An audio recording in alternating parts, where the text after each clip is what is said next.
Projeto Liquigás, depoimento de Plínio Oswaldo Bressan, entrevistado por Thiago Majolo e Graça Marques. São Paulo, 21 de agosto de 2013, entrevista número LHV30, realização Museu da Pessoa. Plínio, a primeira pergunta é seu nome completo de novo, o local e a data de nascimento. Eu sou Plínio Oswaldo Bressan. Nasci numa pequena cidadezinha do interior de São Paulo, numa estância turística chamada Barra Bonita, em 3 de setembro de 1954. Fala um pouco dos seus pais, a profissão deles, eles foram parar como em Barra Bonita? Minha família é de imigrantes italianos, né? Então eles vieram para o Brasil em busca do ouro negro, que é o café. Chegaram aqui, se perderam e então os meus pais, os meus avós foram parar na lavoura do estado de São Paulo. Meus pais cresceram na lavoura e depois vieram para a cidade. Minha mãe sempre foi de prendas domésticas e o meu pai foi mecânico e uma grande parte da vida motorista de caminhão. Ele era caminhoneiro de caminhão grande, enfim. Seus pais eram italianos ou eles nasceram aqui em São Paulo? Os meus avós, meus bisavós italianos. Meus pais já nasceram no Brasil, brasileiros e, enfim. Mas eles, como acabaram junto com a família imigrante morando em fazenda, depois acabaram vindo para a cidade, foi ali que eles começaram a ter uma profissão, né? Meu pai seguiu para o caminho de mecânico, de automóveis e tal, e depois passou a ser caminhoneiro. E conta aqui que Barra Bonita apareceu quando na vida deles? Barra Bonita apareceu na vida deles por volta de 1950, mais ou menos 1950, quando eles vieram para a cidade, né? Ali eles se fixaram e vivem. Meu pai faleceu e minha mãe vive lá até hoje, tem cerca de 84 anos, mora sozinha, não quer sair da cidade, quer dizer, então toda a minha família Bressan, vamos dizer assim, os que vieram para o estado de São Paulo, eu tenho parentes no sul, tenho parentes em Minas Gerais, tenho parentes, eles espalharam para o Brasil. Mas essas que ficaram em São Paulo ficaram basicamente nessa cidadezinha, e 1/3 da cidade de sobrenome Bressan. Então ali é muito então, eles estão todos lá. Conta um pouco da sua infância, eram quantos irmãos? Somos em 5 irmãos, né? Assim, 3 irmãos, homens, né? Eu sou o segundo, tenho um irmão mais velho, 4 anos mais velho que eu, depois nasci. Tenho um irmão quase 4 anos mais novo que eu. Tenho uma irmã 10 anos mais velha que eu e uma outra irmã 20 anos mais velha que eu. Então somos em 5 irmãos, assim, bem, com idades bem assim, distantes um do outro, né? E tudo mesmo pai e mesma mãe? Tudo mesmo pai e mesma mãe. Então vocês não tiveram uma convivência tão grande? Não, assim? não, porque a própria idade fazia com que nós estivéssemos em níveis diferentes, né? Então na infância eu vivia mais com os meus colegas da mesma idade do que com os meus irmãos, né? Como era numa cidade interior, é muito comum, naquela época não tinha computador, não tinha nada, essas tecnologias, brinquedos, a gente rodava peão, jogava bola, soltava pipa, a cidadezinha era pequenininha, nós brincávamos na rua. Na cidade passa um rio, pela cidade, uma estância turística, o rio Tietê. É muito grande o rio lá, muito largo. Então a gente ia nadar no rio, enfim, ficava perambulando, fazendo arte pela rua aí. Foi uma infância muito boa, bastante, vamos dizer assim, a gente fazia muita arte, né? Eu apanhava muito por conta disso lá da minha mãe, mas foi bom. Agora, eu por necessidade, eu tive que começar a trabalhar muito cedo. Então já aos 11 anos de idade eu fui procurar trabalho. E acabei ingressando então no escritório de advocacia. Foi aí que a minha infância começou a acabar, né? E trabalhei nesse escritório de advocacia por uns 3 anos, até os 14 anos. Porque na época... office boy? Então, eu comecei no escritório como uma espécie de um office boy, mas eu limpava o escritório, passava pano no chão, era de um advogado muito importante de uma cidade perto de Barra Bonita. Hoje ele é até um juiz muito famoso em São Paulo, bem velho, se é que ainda exerce a profissão, né? E eu fui aprendendo a despachar processos no fórum, protestar títulos em cartório, buscar correspondência, organizar correspondência, limpava o escritório. Isso foi dos 11 aos 14, porque naquela época você só podia ser registrado com 14 anos de idade. Então, quando eu fiz 14 anos de idade, então eu saí do escritório para trabalhar numa empresa bem maior. Mas você trabalhava de dia e estudava à noite, era isso? Isso mesmo. Na verdade, eu trabalhava de dia até meio-dia, naquilo que na época chamava-se ginásio, né? E à tarde eu trabalhava nesse escritório. Esse advogado, a parte da manhã ele era professor de educação física do ginásio. Então, ele que falou que precisava de um garoto e tal, eu fui lá. E então foi assim, até os 11 anos eu estudava de manhã e trabalhava durante o dia. A partir dos 14 anos já precisava trabalhar à noite, para uma coisa um pouco mais, estudar à noite, né, para poder trabalhar o dia todo. Foi aí que eu fui para uma empresa, já eu conhecia um pouco de escritório, sabia da datilografia, enfim, sabia fazer alguma coisa. Então eu fui trabalhar para uma usina da Barra. A usina da Barra é uma usina maior da América Latina, uma das maiores do mundo, né? E para começar, eu era um office boy aperfeiçoado, vamos dizer assim, né? Fazia arquivos, enfim, mas já no dia do meu aniversário eu tirei minha carteira profissional e fui registrado já, então a partir daí eu passei a ser mesmo empregado de uma empresa grande. A usina hidrelétrica, é isso? Na usina de açúcar, de açúcar. Que fabrica esse açúcar da Barra. Hoje é uma empresa da Cosan, do grupo Cosan, né? Mas na época ela era uma usina assim que no mundo ela só era menor que uma usina situada em Cuba, era a maior do mundo quase. E lá eu trabalhei com o pessoal da agricultura, então trabalhava na área de RH.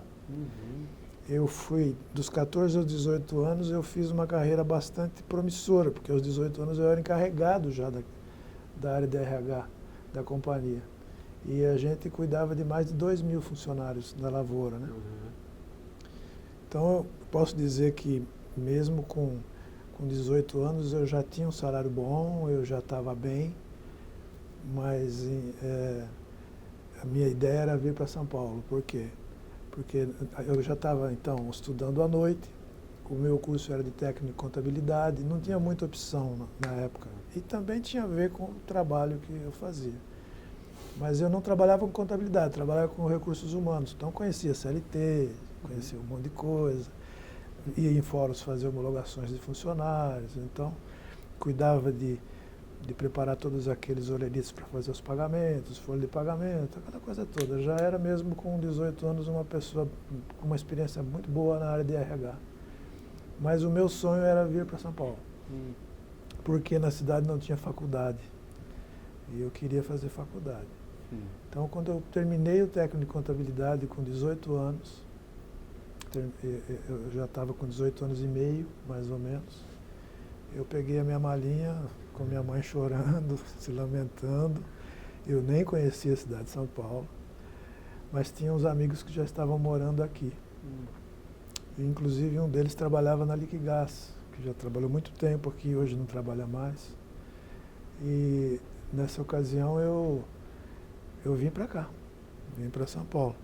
Pode contar um pouco dessa chegada, primeira impressão de São Paulo? Isso era anos...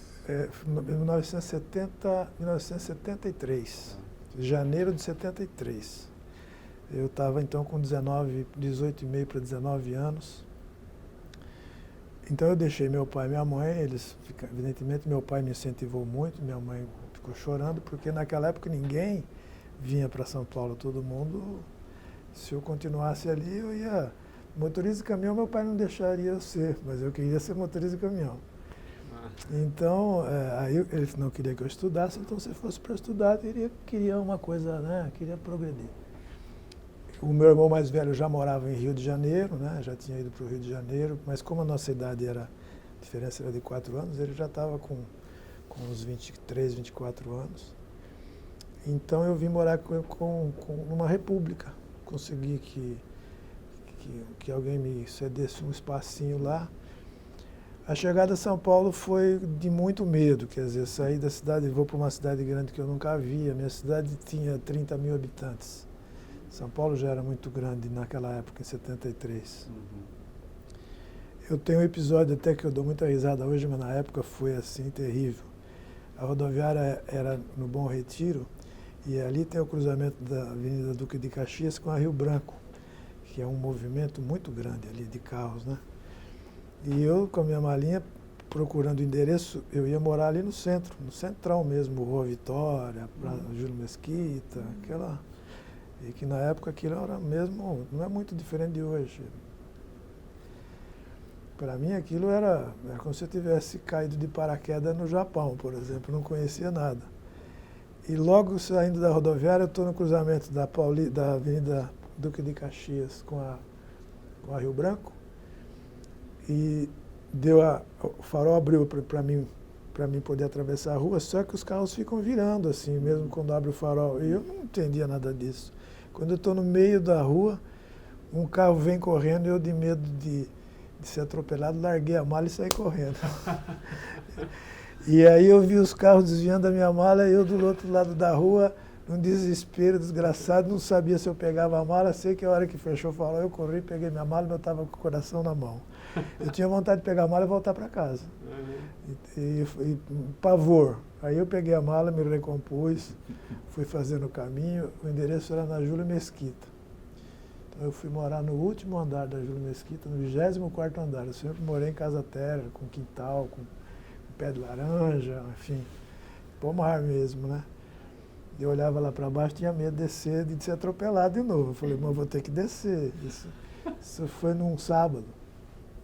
Então eu me lembro que nesse dia um colega lá da República me levou na Rua Oriente para comprar lençol, para comprar coisa para botar na minha cama lá, que tinha uma cama para mim. E logo que eu tinha que fazer era arrumar um emprego. Mas na época tinha muito emprego. Então no domingo nós compramos o Estadão e eu fiquei separando o que dava para mim fazer, que eu entendia mesmo é de recursos humanos. Recortei alguns recortes lá. Fui na agência de emprego na segunda-feira mesmo já estava empregado. Eu estava empregado, ganhando a mesma coisa que eu ganhava lá no interior, né? Não tinha ideia de custo aqui de São Paulo. E por sinal essa empresa ficava na frente de onde era a Liquigás. Eu não conhecia muito a Liquigás, eu sei que uma das pessoas da República que eu morava trabalhava na Liquigás. Que era onde? Era na Xavier de Toledo, na Rua Xavier de Toledo. E o interessante é que na época, a Liquigás era uma empresa assim, como se fosse uma Petrobras. Todo mundo queria trabalhar na Liquigás. Ela pagava bem, era uma empresa...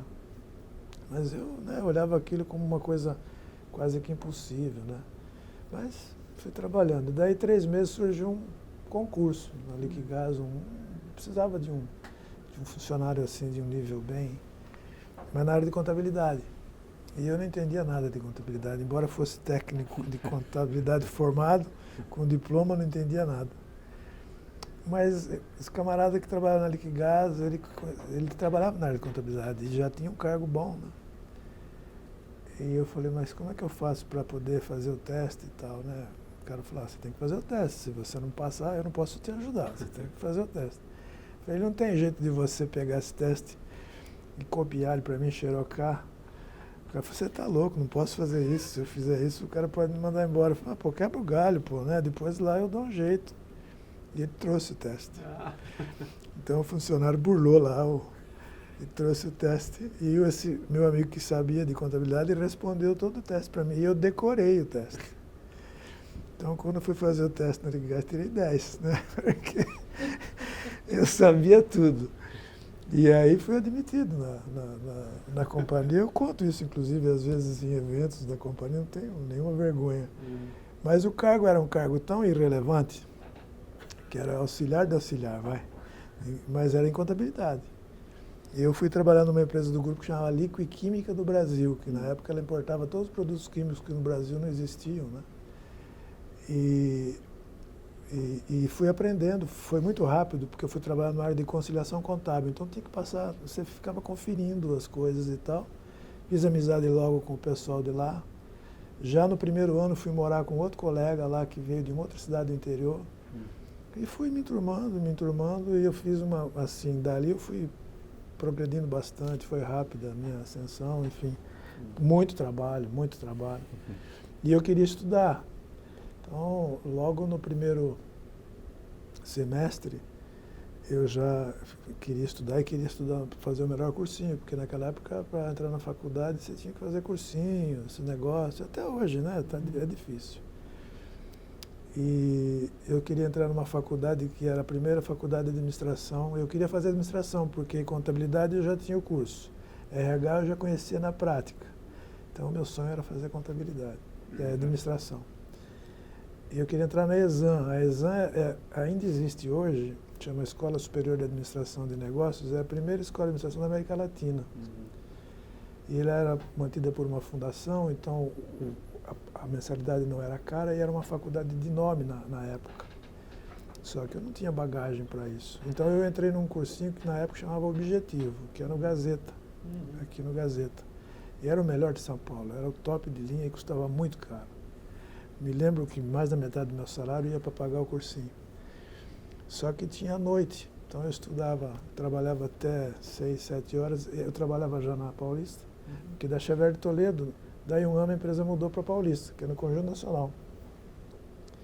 Eu saía, ia para o cursinho, ficava até 11 horas, meia-noite estudando e tal. Mas no primeiro ano eu não tinha que fazer muita hora extra, eu trabalhava, faltava muito do cursinho, eu acabei não conseguindo entrar na faculdade. No segundo ano eu já comecei a fazer o cursinho o ano inteiro, porque naquela época tinha cursinho de 6 meses, que eles chamam intensivo, né? E do ano inteiro. Aí eu fiz o ano inteiro e entrei na faculdade. Aí então eu comecei a fazer a faculdade, trabalhar durante o dia, e aí, paralelamente, eu ia conseguindo passar, passei todos os anos. Muito poucas vezes eu fiz exame, eu conseguia fechar as notas. Embora fosse um pouco relapso, eu faltava bastante. Eu sempre arrumava alguém para assinar a lista para mim, quando eu faltava. E eu assinava para o meu amigo quando ele faltava, mas a gente estudava, trocava ideia e tal. E em 78 eu me formei na faculdade. E já então eu tinha já o diploma de administrador, eu já era técnico de contabilidade, já estava trabalhando na contabilidade da Liquigás, né? E em 1980 eu já tinha um cargo bastante considerado importante na Liquigás. Eu era contador setorial, que chamavam, né? E quando eu vim do interior, eu já estaria satisfeito se eu fosse naquela época um assistente. E já estava como contador, tinha um bom salário, enfim. Então, eu comecei a namorar lá no interior com 16 anos, né? E quando eu vim para São Paulo, achando que aqui eu ia encontrar um monte de mulheres e tal, a gente resolveu que era melhor se separar. Isso foi em 1973, por aí. Então eu me separei. Um namoro de criança, de 3 anos. Mas não fiquei 2 anos separados, então eu voltei. Então eu também tinha uma coisa, eu trabalhava de dia, estudava à noite, e no final de semana voltava para o interior para namorar. Então, quando chegou em 78, eu já estava formado, ganhando bem, eu já tinha um apartamento que eu alugava e morava sozinho. Já namorava há 8 anos, porque eu comecei a namorar com 16 anos. Então, não tinha muita saída, tinha que casar. Eu fui dando desculpas, agora eu preciso estudar, agora eu preciso estar bem na empresa. E chegou num ponto que eu gostava muito da minha namorada, ela também, então eu casei. Casei com 24 anos. Trouxe ela para São Paulo, foi difícil a adaptação dela aqui, mas acabamos vivendo casados 30 anos, tivemos 2 filhos, 2 já estão grandes e tal. Mas só para te contar como foi o começo da coisa.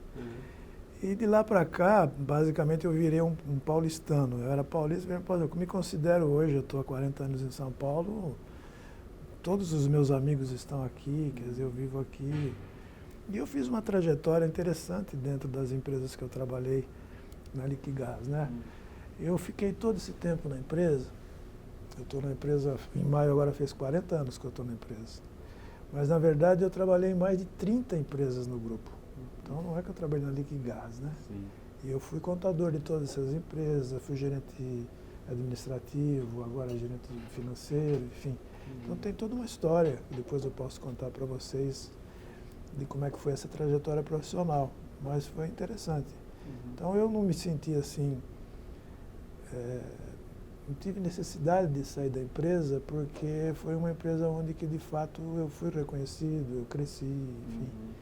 E hoje já estou mesmo na hora de pegar o meu boné e ir embora, né? Mas foi legal, foi legal. Perguntar um pouco dessa trajetória que você está falando, mas não necessariamente passo a passo, mas muito mais entendendo como a empresa vai mudando, como você vai crescendo, a cultura também da empresa, né, nesse sentido, que ela almejava, como ela estava atuando no Brasil, um pouco esse cenário panorâmico, assim. Tá. Quando eu entrei na Liquigás, a Liquigás era a maior empresa aqui de distribuição de gás, né, do Brasil, uma empresa espalhada por uma boa parte do sul do país, do norte e nordeste não, do sul do país, Minas Gerais ali, parte do Paraná, São Paulo. Liquigás é muito forte, sempre foi no Rio Grande do Sul, né? Então era uma empresa exclusivamente de distribuição de gás. É um grupo italiano, o dono da Liquigás na época era uma empresa chamada Liquigás S.p.A., Società per Azioni. Era a empresa italiana que era dona da Liquigás do Brasil. Ela montou aqui a Liquigás em 1953, começou a montar os centros operativos aqui, tanto que ela está fazendo 60 anos agora, né? E foi se estruturando, os primeiros botijões vieram importados e tal. Quando a Liquigás tinha 20 anos foi quando eu entrei na Liquigás, né? Que hoje ela está com 60, eu estou com 40 anos de... E nessa primeira fase era mesmo uma empresa só de gás.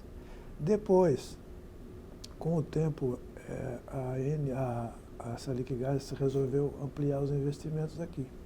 Então fundou a Liquiquímica do Brasil, que era uma empresa que importava todos os produtos químicos, porque no Brasil não é como hoje, que lá na Poli Camaçari, Bahia e tal, a gente tem muita indústria química. Não tinha. Então essa empresa Liquiquímica foi uma empresa muito importante, eu trabalhei um bom tempo nela e a lucratividade era muito grande, inclusive chegou a superar a lucratividade da Liquigás. A Liquigás comprou 2 fazendas enormes, uma chama Suyami-Sul, ela na época tinha 546 mil hectares. Para você ter uma ideia, o tamanho da fazenda era quase maior que a Itália. E uma outra, essa era para criação de gado de corte. Era uma empresa, por sinal, da empresa que eu trabalhava no interior, que era a Usina da Barra, que eram os donos. Eles pretendiam fazer plantação de cana e tal, mas no fim acabaram vendendo. Investiram muito dinheiro naquilo. A fazenda era tão grande que tinha 7 polos que você tinha que ir de avião de um polo para o outro, na fazenda. E investiram, compraram outra fazenda aqui, perto de Araçatuba, para a criação de gado de raça.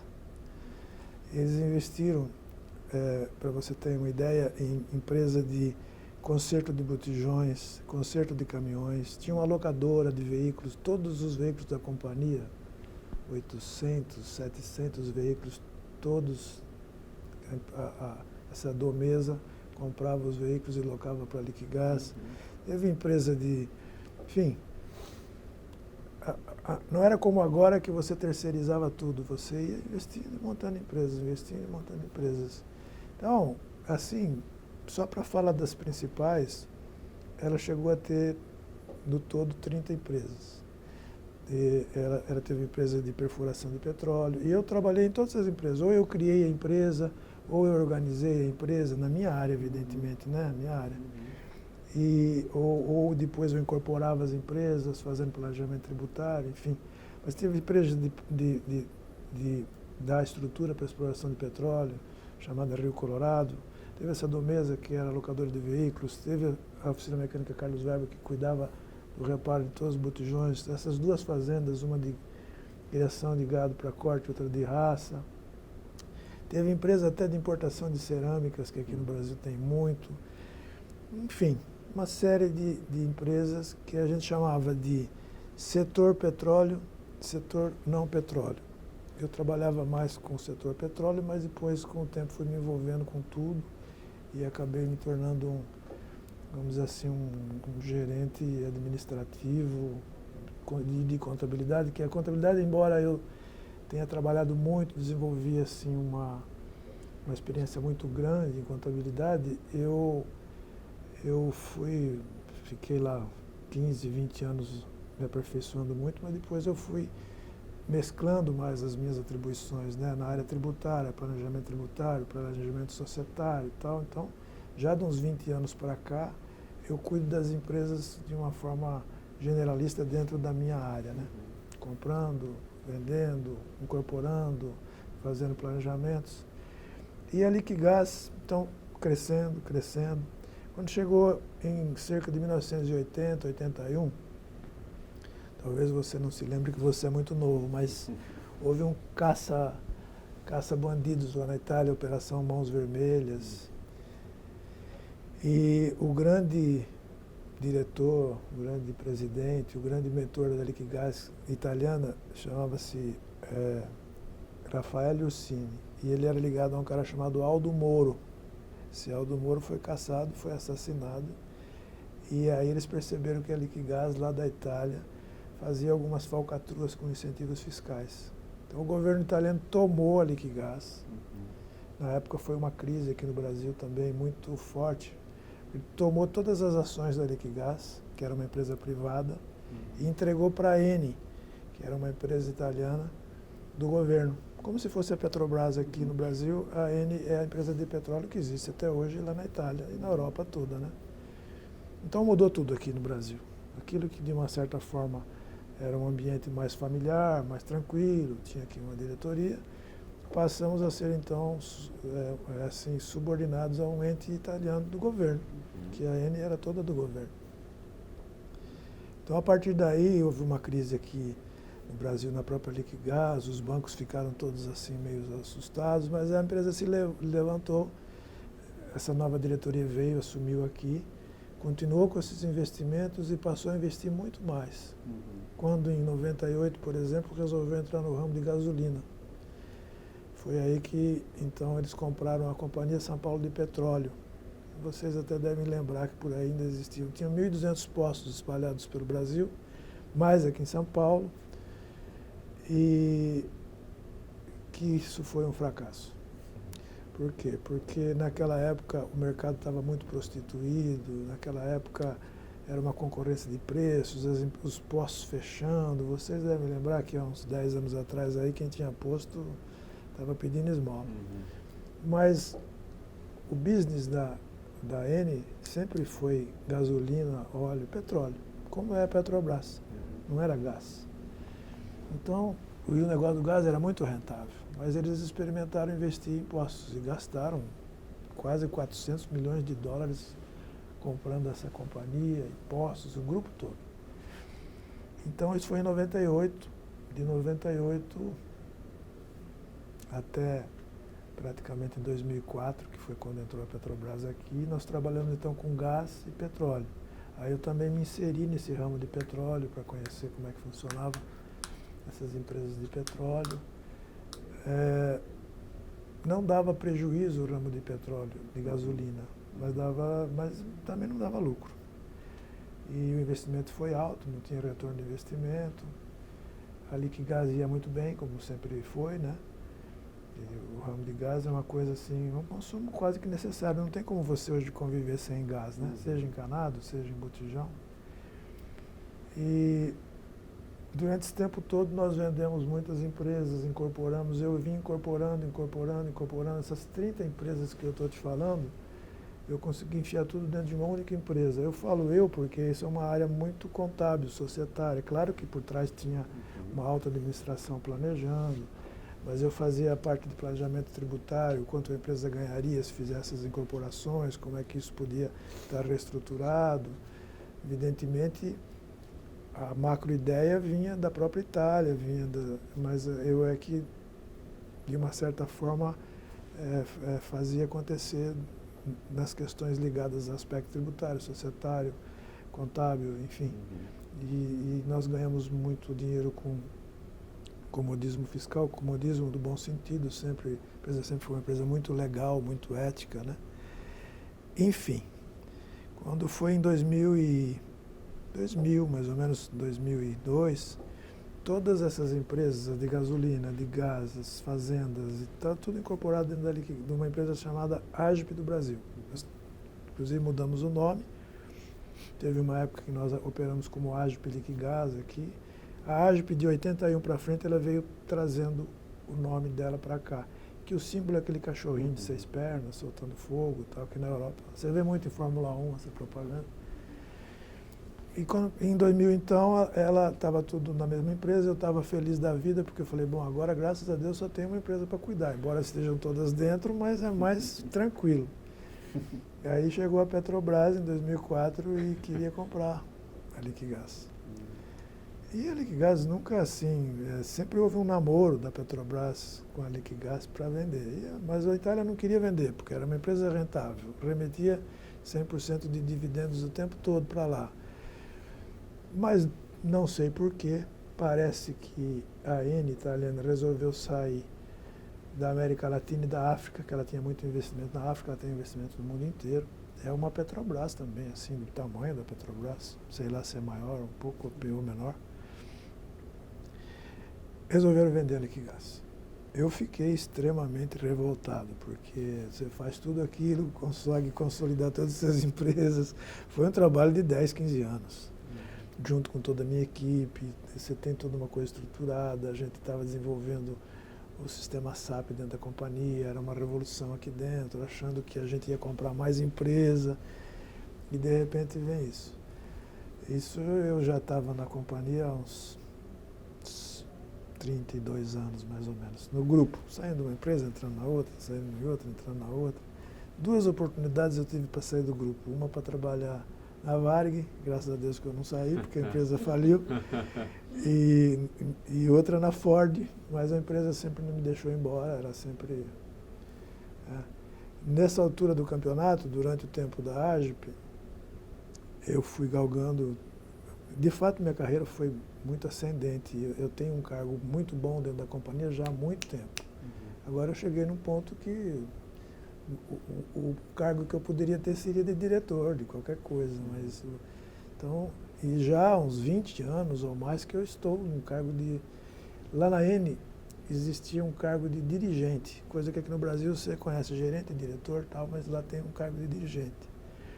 É um cargo que você é nomeado lá na Itália. E ele te dá uma série de regalias, te dá uma importância muito grande, né? Então eu era dirigente da Eni, né? Então, para mim, eu estava no melhor mundo profissional, com as minhas empresas todas incorporadas. Estava assim, achando que eu ia começar a gozar um pouco de todo o sacrifício, porque eu sempre fui estressado. Costumo dizer que eu não sou tão velho, eu sou muito rodado, tanto que eu me acabei trabalhando nas empresas, mas eu gosto de trabalhar. E para mim foi assim mesmo uma decepção. Tentei fazer de tudo para mostrar a inviabilidade de vender o negócio, que o negócio era lucrativo, mas enfim, a Itália estava decidida e vendeu para a Petrobras. Mas você ficou sabendo então de toda a negociação? Não, eu fiquei sabendo logo no começo, acho que antes da maior parte das pessoas. E ajudei muito, né, na venda, porque nós montamos um data room para poder fornecer para a Petrobras tudo que ela precisava. A negociação durou ali alguns meses. Eu tive que responder mais de 400 questões nesse data room, porque a minha área era muito ampla. Nessa época eu cuidava já da contabilidade, eu tinha gerentes abaixo de mim, tinha 380 funcionários na área administrativa distribuída no Brasil todo, tinha 50 regionais. Então eu cuidava da contabilidade, de toda a parte tributária, da parte de contas a pagar, contas a receber na época, da parte que era financeira, da parte de patrimônio, gestão de patrimônio, da parte de riscos, enfim, estava mesmo com... Então, eu não tinha como ficar de fora dessas negociações, para falar da empresa, para mostrar os ativos, os passivos, o plano de retorno de investimento, uma série de coisas, enfim, convencer os compradores que era um bom negócio comprar a empresa. A última coisa que eu queria é que ela fosse vendida. Mas, enfim, eu sei que não tinha jeito mesmo, a empresa foi vendida. Foram vendidos então os postos, a Petrobras pegou os postos e incorporou tudo no business dela, que é postos de gasolina. Esses 1.200 postos passaram a ser então BR, Petrobras. E ela nunca teve, a Petrobras, uma distribuidora de gás como a Liquigás. Sempre foi o sonho dela ter. Então ela passou a ter. Isso aconteceu em agosto de 2004. Foi quando, de fato, o negócio se concretizou. E aí eu vim para uma empresa com um perfil completamente diferente de onde eu estava. Quer dizer, eu tinha uma posição ali de mando, vamos dizer assim, uma posição muito importante dentro da empresa. Não é que eu perdi a minha posição, mas eu vim para uma empresa com um padrão, né? As empresas da Petrobras seguem um padrão, governança corporativa, uma empresa muito organizada nesse sentido, mas com toda uma burocracia que eu não estava acostumado. Tem conselho de administração, conselho fiscal, diretoria, tem comitês de toda ordem. E você tem que seguir todo um ritual que eu não estava acostumado. Eu ia direto falar com o presidente, entendeu? Não que hoje eu não vá, o presidente da atual Liquigás, da Petrobras, uma figura maravilhosa. Eu tenho, inclusive, muito acesso, muita tranquilidade, gosto muito da pessoa, além do profissional. Mas, enfim, tanto ele como todos os demais componentes do sistema Petrobras, seja o presidente Graça, seja o diretor e tal, tem que seguir um padrão corporativo, um padrão de gestão que se aplica a todas as subsidiárias do grupo. Então, no começo, para mim, foi muito difícil, porque eu tinha que passar por todas aquelas etapas, e muitas reuniões e muitas coisas, e começaram a modificar toda a estrutura da empresa. Então, enfim, criaram departamentos, modificaram um monte de coisa. No começo, então, aquilo foi muito complicado. Hoje, por exemplo, eu estou acostumado com tudo isso, eu fiquei praticamente com todas as áreas que eu já tomava conta. A minha área é uma área bem abrangente, né?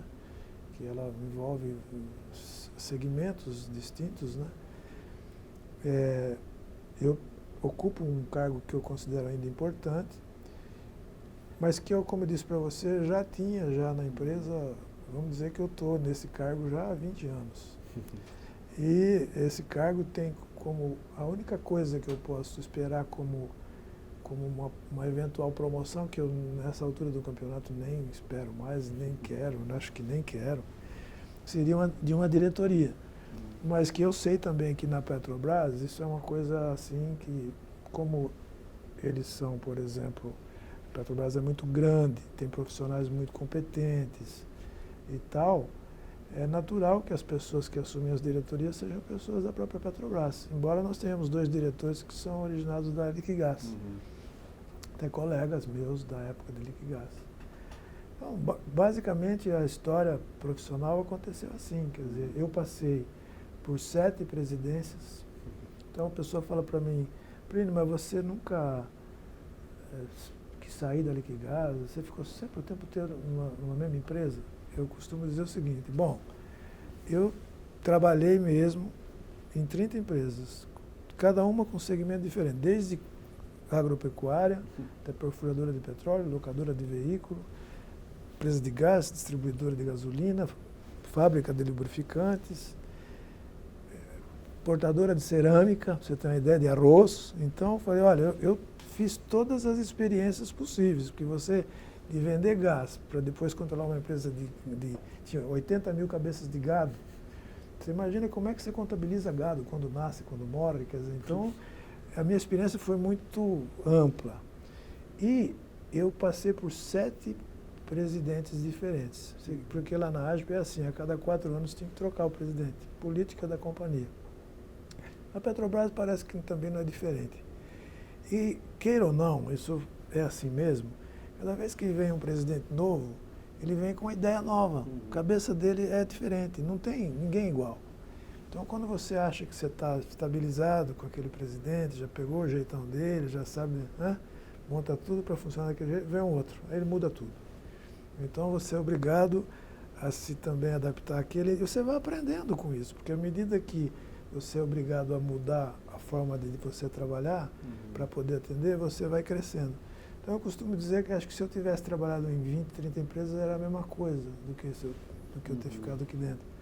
Porque houve muita mudança. Nós herdamos todas as pessoas da Companhia São Paulo, que eram muitas dessa empresa de gasolina, também com uma cabeça completamente diferente, né?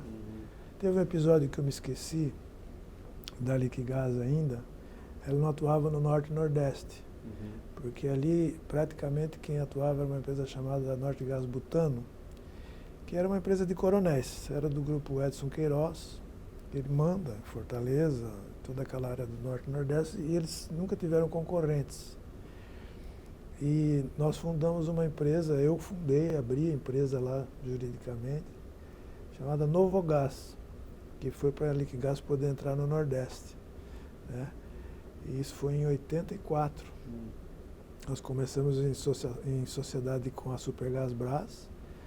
Aquilo se tornou uma coisa tão lucrativa, a empresa deu tanto lucro que dentro de pouco tempo nós compramos a parte da Supergás Brás e continuamos no Nordeste e hoje temos uma participação muito importante lá. Nesse meio tempo nós compramos uma empresa que já existia chamada Tropigás para atuar no Norte. Também fizemos... Cada vez que você comprava uma empresa dessa, você comprava uma empresa com características diferentes, história diferente, grau de organização diferente, grau ético diferente. Então você tinha que pegar essas empresas e organizar tudo. Então foi um trabalho assim, árduo, mas muito pleno, muito rico, né? Então, costumo dizer que hoje eu sou um camarada, assim, na verdade a empresa me considera como uma espécie de um grande HD, sabe? Na minha cabeça precisa de alguma coisa. Pergunta para o Plínio lá o que é esse negócio, de onde que veio. Porque, de fato, eu tenho, assim, como eu participei, e a minha área, por natureza, que é uma área financeira, é uma área de controladoria, né? Que envolve contabilidade, tributo, isso, aquilo, você tem que se envolver com tudo na empresa. Eu não sou especialista em nada, sou um generalista. E vivendo com todas essas empresas, eu conheço muitas pessoas também, muitas pessoas me conhecem. E, graças a Deus, eu acho que fiz pouquíssimos inimigos na empresa. Se eu tenho, não é da minha parte. Então, eu me sinto realizado pessoalmente. Né? Profissionalmente também, mas eu posso dizer assim, como pessoa. Se eu tiver que ir embora da companhia amanhã, estou satisfeito, estou tranquilo. Não tenho preocupação em relação a ir embora da companhia. Tenho a impressão, e a empresa me passa isso, que ela quer que eu fique aqui por um tempo que eu quiser, enfim. Eu tenho 59 anos hoje. Se pudesse, queria me aposentar com 60 para curtir um pouco mais, mas talvez faça uma carreira, se for permitido, depende dos rumos da empresa, por mais uns 5 anos aqui dentro, treinando pessoas para estarem ocupando o meu lugar, que eu sempre fui assim, quer dizer, eu nunca parei. À medida que eu conhecia um trabalho, sempre foi a minha postura ensinar para alguém esse trabalho para eu poder aprender outro. Porque a partir do momento que eu aprendi, não interessa mais o trabalho para mim. E com isso eu ajudei pessoas e me ajudei muito mais, porque eu estava sempre disponível para... Então, em resumo, assim, na empresa foi mais ou menos isso. Né? E especificamente no ramo do gás, enfim, do ramo agora onde você está, tal, quais eram os desafios, quais eram as coisas que tinha que motivar a equipe, fazer acontecer e até hoje tem que fazer? Assim? A empresa de gás é uma empresa de varejo, então o lucro da empresa é muito pequeno. Se você imaginar, por exemplo, o gás envasado, que é o nosso forte, né, aquele de botijão que você vê nas casas, qualquer centavo ali no preço do gás faz uma diferença muito grande. Como a minha área não é comercial, ela nunca se envolveu muito com essa questão de como aumentar as vendas, de como aumentar as margens. Isso é uma coisa que a própria concorrência te obriga a tomar atitudes. À medida que um toma uma estratégia, você tem que tomar outra para contra-atacar e assim vai. Então, o desafio, vamos dizer assim, do business da empresa sempre foi da área comercial e da área operacional para poder atender aquilo que a área comercial conseguia vender, fazer aquilo com competência, com rapidez, enfim, com custos baixos e tal. Agora, como eu fui uma pessoa muito envolvida com reorganizações societárias, modéstia à parte, conheço muito isso, comprar, vender, fechar, abrir, incorporar, fundir empresas, e também na área tributária, porque eu comecei mesmo, cada área dessa eu trabalhei, executei, e depois eu fui criando o departamento, ensinando pessoas, contratando gerentes e passei a... Tenho gerentes em todas essas áreas hoje que eu estou gerenciando de cima. O meu desafio sempre foi ganhar dinheiro, já que a minha área não é comercial, com planejamento tributário e reestruturação societária. E nós ganhamos muito dinheiro com isso. Existem alguns negócios que às vezes você ganha mais dinheiro fazendo planejamento tributário do que vendendo. Você ganha mais dinheiro aplicando dinheiro do que vendendo. Então, o meu desafio para a minha equipe, primeiro sempre foi manter a empresa num padrão de organização melhor possível, seguir toda a legislação de tal forma que a gente nunca fosse surpreendido com grandes multas, coisas que às vezes você quebra a perna de uma empresa e nunca nesses 40 anos isso aconteceu. E nessas organizações societárias, essas compras e vendas de empresa, tinha uma equipe muito boa, onde nós estudávamos formas da gente poder ganhar dinheiro com isso. E ganhamos muito dinheiro. No passado, você podia comprar, por exemplo, uma empresa falida, uma empresa que tinha altíssimos prejuízos fiscais, e você incorporava numa empresa lucrativa e ia absorvendo esses prejuízos fiscais e não pagava imposto de renda, por exemplo. Isso de uns 10 anos para cá acabou. Tem outras formas de fazer isso um pouco mais complicado. Isso não é ilegal, é legal. Então, o grande desafio era buscar, dentro da legislação, oportunidades que nós teríamos de pagar menos impostos possível, reduzir a carga tributária, manter a empresa organizada para não ser autuada, para não sofrer, porque a gente comprava empresas que às vezes nem pouco conhecia da empresa e não tinha o padrão de organização da nossa companhia. Sempre foi também o nosso desafio prestar informações seguras, de qualidade, para a alta administração, para que eles pudessem tomar decisões seguras na gestão dos negócios, né? Cumprir prazos, porque tanto as empresas italianas como a Petrobras agora têm prazos curtíssimos para você apresentar relatórios, resultados. E esses desafios a gente vem cumprindo assim com muita competência, né, ao longo do tempo. Eu tenho a sorte de contar com uma equipe assim maravilhosa, quer dizer, eu considero os meus gerentes os melhores gerentes da Liquigás, considero mesmo. Cada um com perfil, de vez em quando eu tenho que pegar os 4 assim para ver se eu consigo fazer uma coisa meio parecida, mas é até bom isso, a diversidade, né?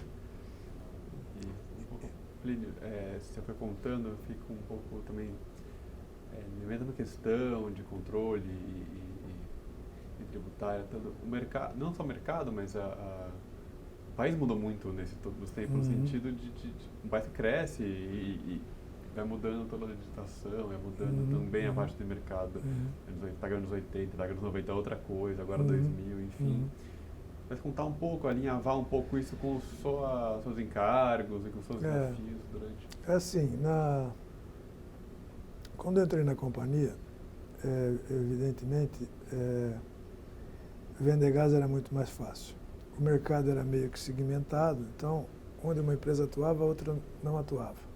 Então, não existia muita concorrência. Mais ou menos os preços eram alinhados, todo mundo vendia mais ou menos pelo mesmo preço, então a lucratividade era muito alta. Os preços eram tabelados pelo antigo DNC, que depois era o CNP, que depois tomou o DNC, hoje é a ANP, Agência Nacional de Controle, né, de Petróleo.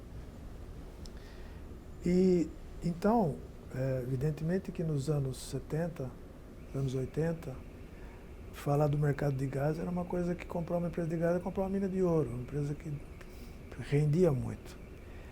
E porque também o governo estabelecia o preço do gás. Você não podia vender nem a mais e nem a menos. Ele falava, você vai vender por tanto. Eu, por exemplo, trabalhei muito porque para ele poder estabelecer o preço, ele exigia que nós montássemos balanços e balanços no padrão dele. Porque ele queria enxergar os custos das empresas, ele queria ver de fato quanto que era o lucro, para ele poder controlar esse lucro e tal. Então, eu cheguei a fazer parte da comissão econômica do Sindigás, e a gente, na minha área, por exemplo, sempre procurou trabalhar de tal forma a mostrar para ele que as empresas tinham necessidades de ter uma lucratividade boa para ter um retorno de investimento. Isso funcionou muito bem durante uns 20 anos. Só que, como você disse, o governo mudando, o governo deixou de ser militar, o governo passa a ser um governo democrático, essa coisa de subsídio, porque o gás era subsidiado pelo governo, né, para manter sempre aquele preço. O gás em qualquer lugar do país, ele tinha o mesmo preço, porque não tinha essa coisa do frete, o governo unificava tudo isso daí através de uma maneira de trabalhar.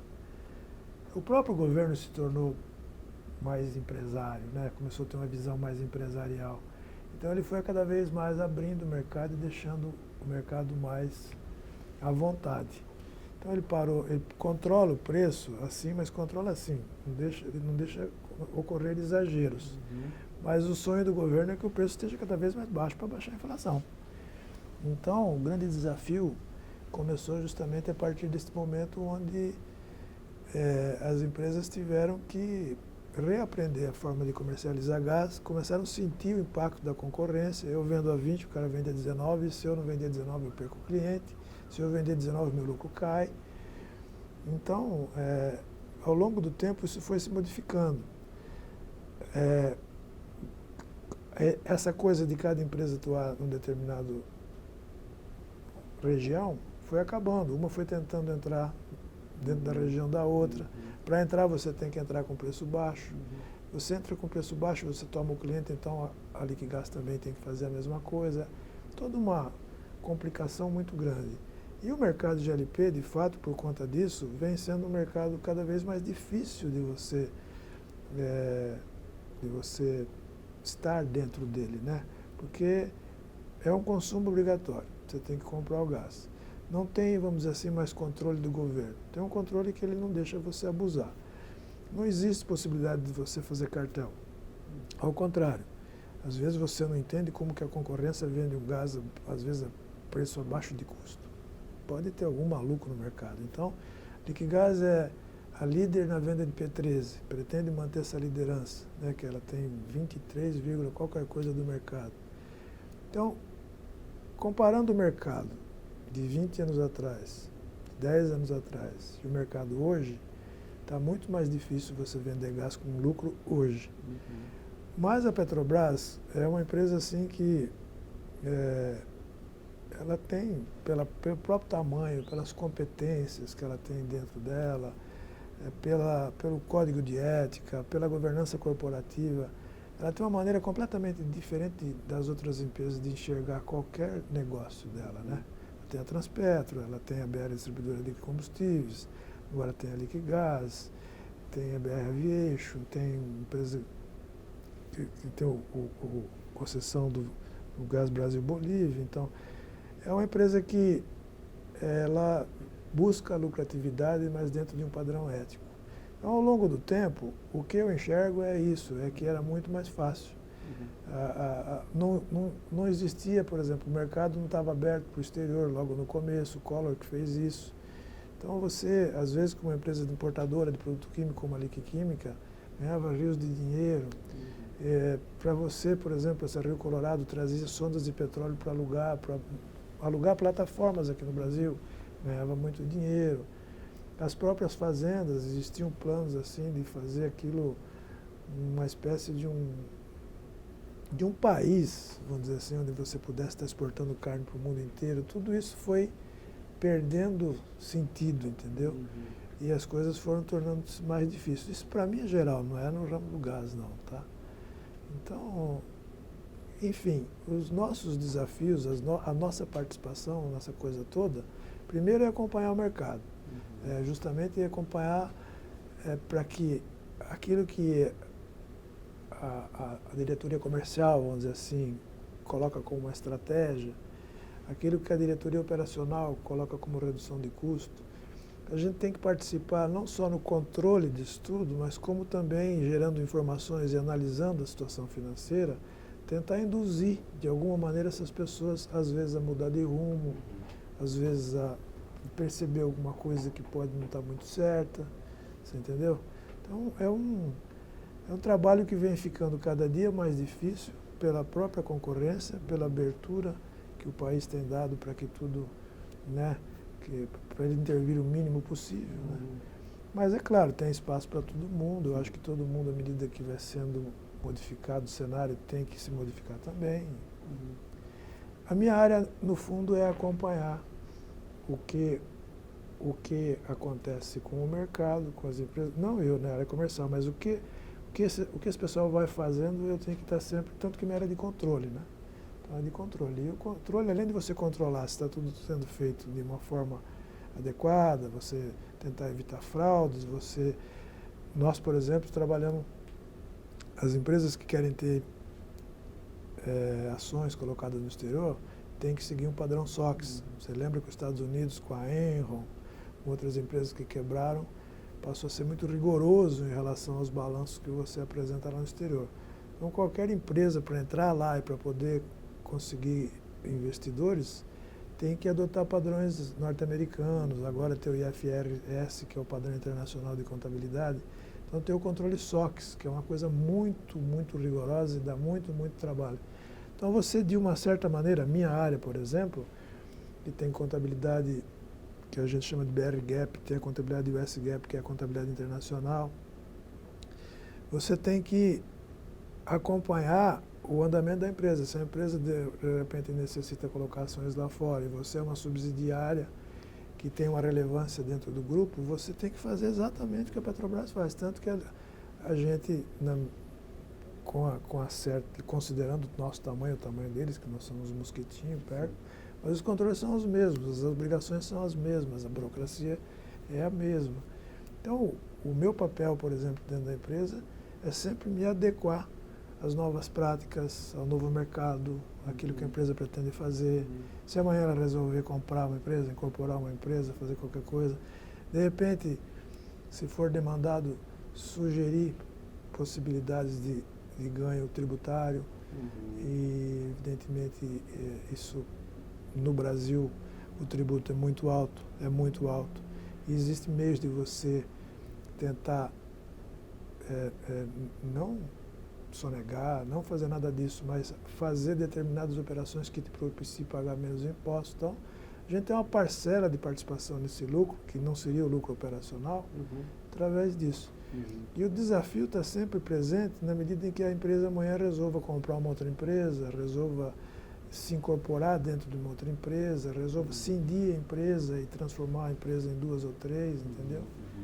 Então, o meu papel é mesmo de uma espécie de um controller, né? Na minha área de controladoria. A gerência geral de controle financeiro é um nome dado pela Petrobras, mas é uma área ampla. É uma área ampla. Queria que falasse um pouco, você está falando internamente, queria falar olhar para fora, no sentido de que como o gás é um item necessário e mensal, ou às vezes diário e tal, como que é esse impacto dele com a inflação, toda essa coisa? Pois é, então, veja só, ele deveria acompanhar a inflação, né? Agora, o governo também é assim, percebe-se que uma parcela do gás, que é o gás doméstico, esse gás de botijão, o governo tem uma intenção de manter isso como um produto social, um produto barato. E ele, de uma certa forma, não aumenta muito o preço do gás. Uma vez por ano, 2, quando muito, parcelas pequenas e tal. E você, como ele não aumenta, também não se sente à vontade para aumentar. E se aumentar também, você não vende. Por incrível que pareça, 50% a mais do botijão de gás, o cara compra da concorrência. E não é que também dá para fazer um marketing e dizer assim, eu compro meu gás que é melhor que o do outro. Então o cara fala, gás é gás, eu vou queimar. A gente faz todo um trabalho de marketing em cima disso, tem propagandas, nós fazemos a concorrência também. Mas é um produto que ele não acompanha muito a inflação. Tanto é que hoje, por exemplo, se você fizer um gráfico e desinflacionar, vamos dizer assim, os preços, né, trazer valor presente e tal, você vai chegar à conclusão que a gente está vendendo um gás com uma margem de lucro muito mais baixa do que vendia antigamente. Então a gente faz o quê? Tenta aumentar a quantidade para a tua margem reduzida ampliar de uma certa forma o teu lucro operacional, né? Então, a inflação, ela não diria que ela tem uma influência relativa no preço do gás. Que nem, por exemplo, setembro agora é nosso dissídio coletivo. Então, os sindicatos sempre querem aumentos, eles querem participação nos lucros e tal. E isso você tem que repassar para o preço do gás, não tem como, né? Você já tem lucros assim, bem enxutos. E ainda você é obrigado a dar um aumento. Você imagina um aumento na folha de pagamento de quase 4 mil funcionários que a companhia tem. A danada é 6, 7% de aumento, normalmente todo ano. E você corrige PLR, corrige férias, corrige um monte de coisa. Então, nessa ocasião, você tem que fazer um repasse para o preço do gás, mas são as poucas oportunidades que você tem. Porque o mercado consumidor, sejam as indústrias que consomem granel, seja o mercado doméstico, eles acompanham isso. Eles falam, por que você está aumentando o gás? Entendeu? A Petrobras não divulga aumento de gás, não tem aumentado. Então, você só encontra uma oportunidade de colocar algum aumento no gás quando você tem como justificar isso, né? Agora, eu acho que é um mercado, eu nunca vi ninguém vender uma empresa de gás, isso é a grande verdade. A primeira que eu vi foi a Liquigás. E uma empresa serve gás muito pequenininha no passado, porque, até fazendo uma brincadeira, dizem que uma empresa, um bom negócio é uma empresa de gás mal organizada.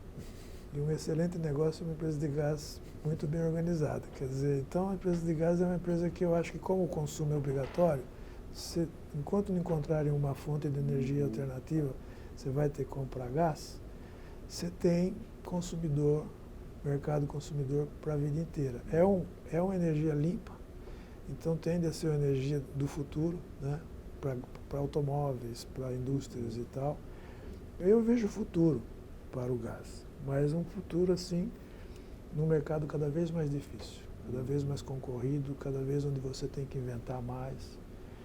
E a minha participação ali vai ser estar sempre ajudando com ideias, informações, viabilizando do ponto de vista legal. É mais ou menos isso. Eu vou voltar agora um pouquinho para uma parte mais pessoal, para a gente começar a encerrar. A primeira pergunta é, você que preza bastante a estabilidade e foi pego em alguns momentos de atropelo, como na venda.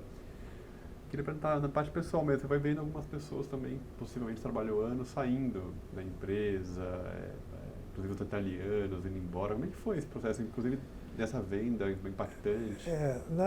Por ocasião da venda, os diretores italianos e o presidente, eles imediatamente eles saíram da empresa. Quando a Petrobras assumiu, eles já não estavam na empresa. O diretor comercial, ele permaneceu, e o diretor operacional também, porque como é um comércio novo, é um business novo para a Petrobras, você não pode simplesmente abrir mão daquelas pessoas que conhecem, têm expertise sobre esse tipo de coisa. Então eles ficaram, eles estão até hoje aí, né? É o Paulo Dita e o Ricardo Paula. Os outros diretores, eles vieram da Petrobras e trouxeram uma cultura que de cara foi mesmo um impacto para a gente, porque a gente não estava acostumado a trabalhar dentro daquele padrão, dentro daquele critério. Por exemplo, eu pessoalmente, como disse para você, eu fazia e desfazia o que eu queria dentro da companhia. Eu conversava diretamente com o presidente, né? E aqui na companhia, não é que eu tenho a porta aberta do presidente para conversar quanto eu quiser. Mas mesmo os diretores, mesmo os gerentes gerais e tal, tem que seguir todo um ritual, tem comitê, tem isso, tem aquilo, tem uma forma de você chegar onde você precisa chegar, né? Então, a saída, por exemplo, dos diretores, e logo em seguida já o diretor comercial também foi afastado, o que tinha ficado da antiga empresa, foi colocado um outro que era uma espécie de um gerente comercial novo, também bastante conhecedor do mercado, que é o atual diretor comercial, mas era da empresa.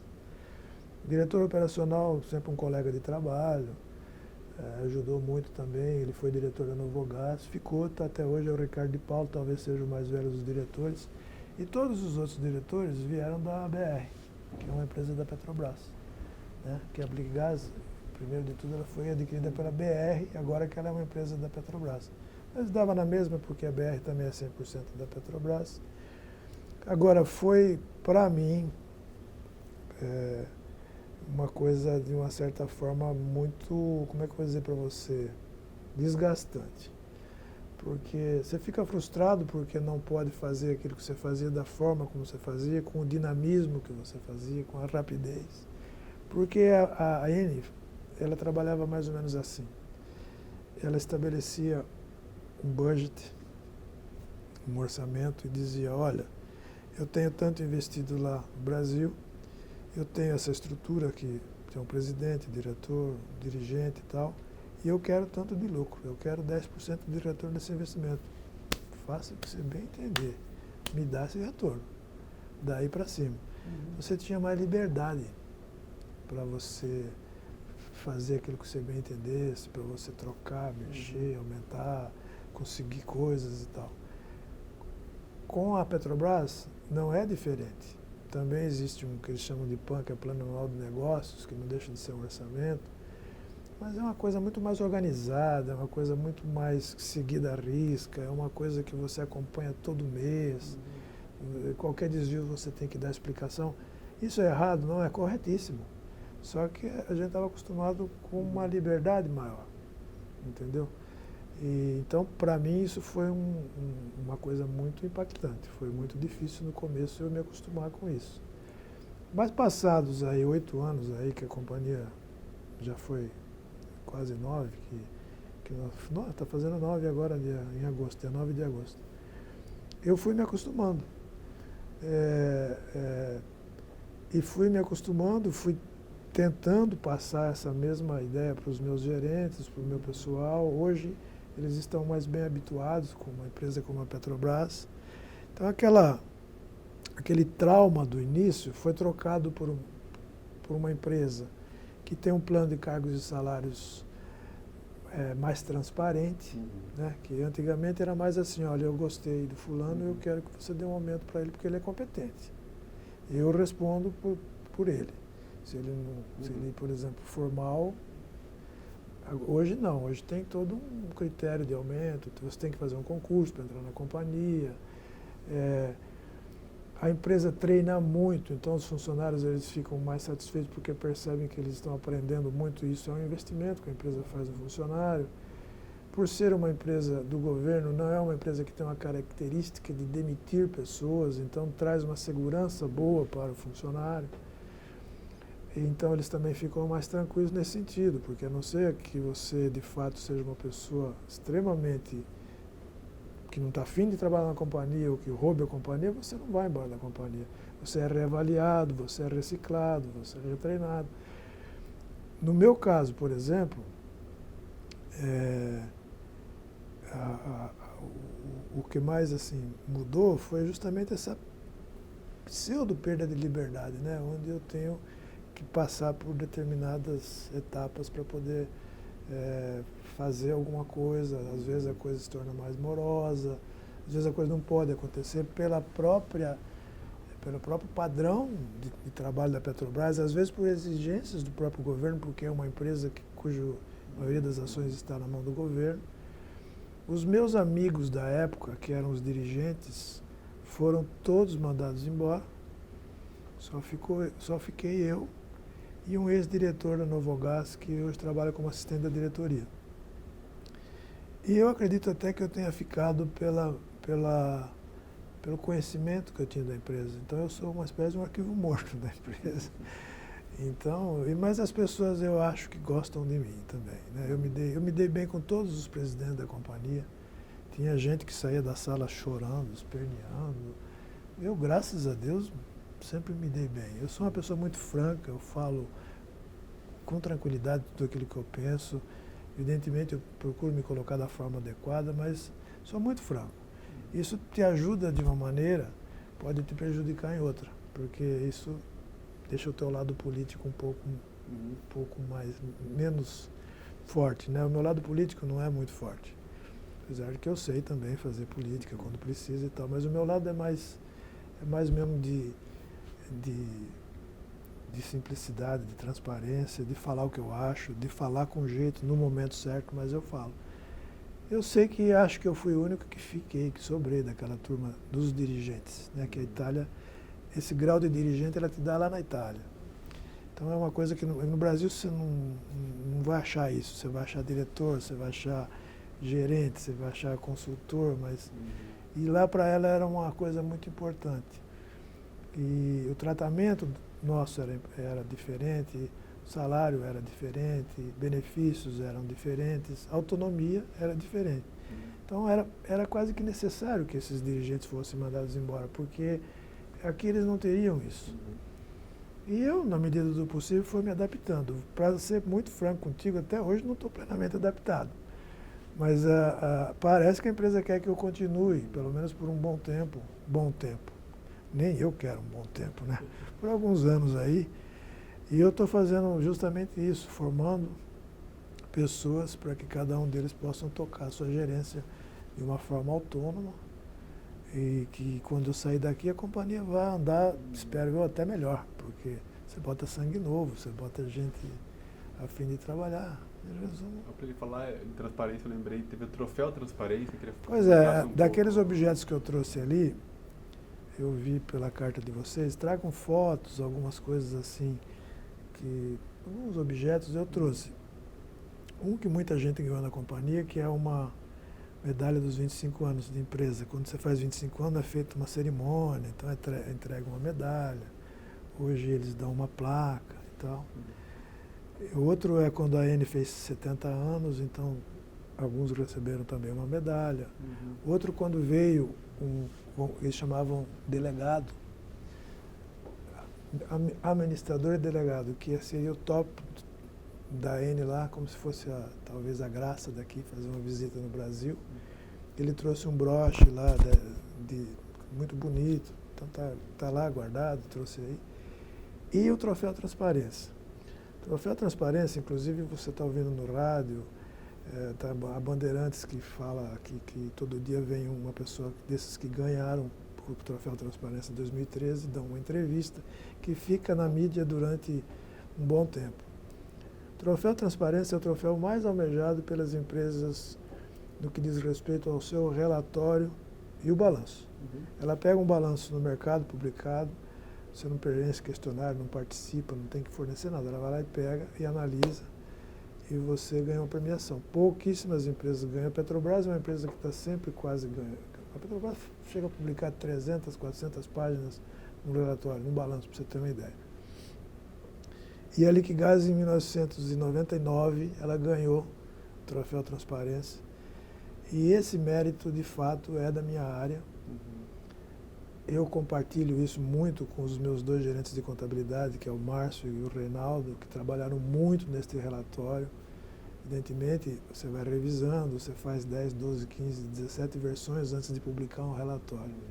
Então, eu divido muito com eles foram bastante responsáveis. Nós fomos agraciados e ganhamos o troféu Transparência. Está aí até o troféu, eu trouxe aí. Eles dão um para a empresa e um para o contador. E eu, apesar, como eu digo para você, não estar atuando na contabilidade há 20 e poucos anos, mas eu trabalhei, a contabilidade está dentro de mim. E a empresa sempre tem feito questão, tanto a Eni quanto a Petrobras, que eu assine todos os balanços.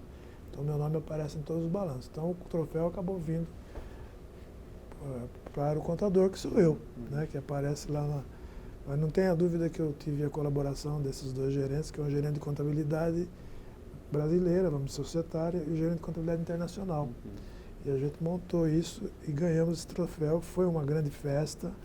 É um troféu que dá para a empresa, por exemplo, assim, um selo muito importante para você, onde vai falar, olha, eu ganhei o troféu Transparência. Eu sou uma empresa extremamente transparente, eu sou uma empresa que...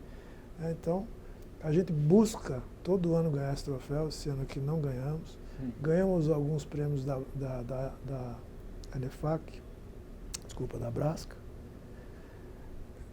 NEFAC, em segundo, terceiro lugar, então, mas o que valeu a pena foi esse troféu Transparência. Ele está até aí e foi para nós assim a primeira vez que nós conseguimos para a área, e esse é um troféu da área, a transparência é do relatório, é do balanço.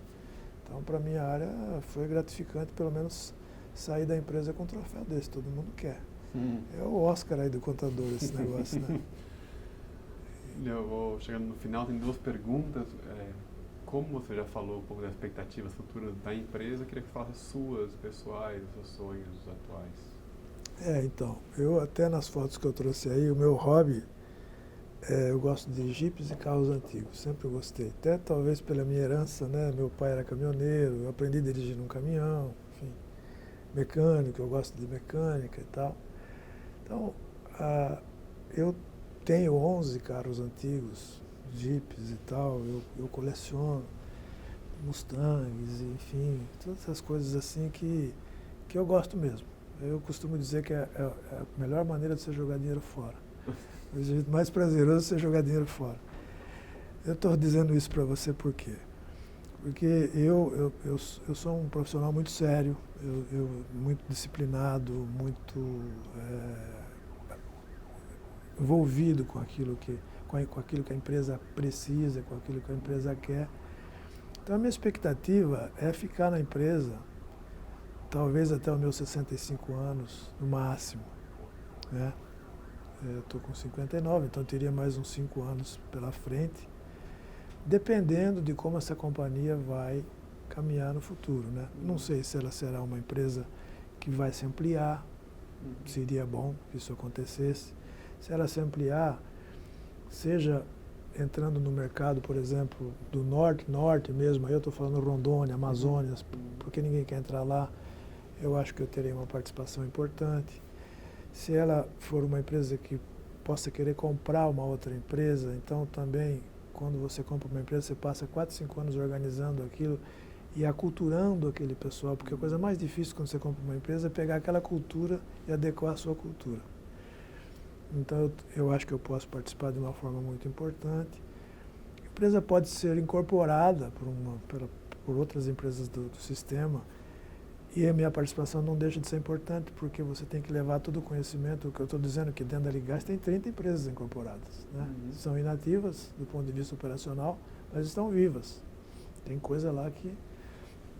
Então eu acho que eu posso dar prestar algum trabalho para a companhia, né? Durante um certo tempo. E eu esqueci a segunda pergunta tua. O sonho pessoal era mesmo... O meu sonho pessoal é exatamente isso. Quando eu parar de trabalhar, eu não quero ver um papel na minha frente. Eu quero encher a mão de graxa. Eu estou já tentando construir uma oficina, um galpão, um lugar assim adequado, para poder restaurar carros. Então a minha ideia é restaurar carros para vendê-los, não para colecionar. Quero ter um ou outro para mim colecionar, para mim curtir, porque é um mercado, por exemplo, que nos últimos 3 anos ele subiu quase 250%. Tem muita gente indo nos Estados Unidos, por exemplo, comprar Mustangs lá por $20 mil, vendendo aqui no Brasil por 280. Restaura, arruma. E para mim, se eu não ganhar um tostão, eu estou satisfeito porque eu estou desmontando, mexendo. Quero dar emprego, por exemplo, para esses mecânicos que já se aposentaram, mas não querem parar de trabalhar, e essas pessoas são pessoas que gostam muito de lidar com essas coisas. E, ao mesmo tempo, ensinar jovens que podem estar aprendendo com essas pessoas uma profissão, entendeu? Então, isso se torna agora, então, um hobby que eu posso dedicar todo o meu tempo a... E se der lucro, melhor, né? Eu estou me preparando para ter uma renda não grande, porque eu não tenho nenhuma ambição de ser rico, nem, pra falar a verdade, nem gostaria, dá muito trabalho ser rico. Eu quero ter uma vida confortável, que eu não dependa desse negócio que eu vou fazer. E esse negócio eu vou me divertir, e se der dinheiro, melhor ainda, né? E se eu puder empregar pessoas, eu estou gerando alguma coisa. Então esse é meu sonho. Né? E a última pergunta, o que você achou de contar um pouco essa história hoje aqui? Muito bacana. Achei, assim, me senti muito à vontade, especialmente da forma como você vem conduzindo. Muito fácil. Eu acho importantíssimo para a empresa também isso, porque ela pode conhecer um pouco melhor o lado pessoal dos seus funcionários, né? Coisa que é muito difícil no dia a dia. Eu fiquei muito gratificado, sinceramente, com isso. A gente também. Obrigado, viu, Plínio? Não, Obrigado pelo obrigado tempo. eu. Muito obrigado. Muito obrigado.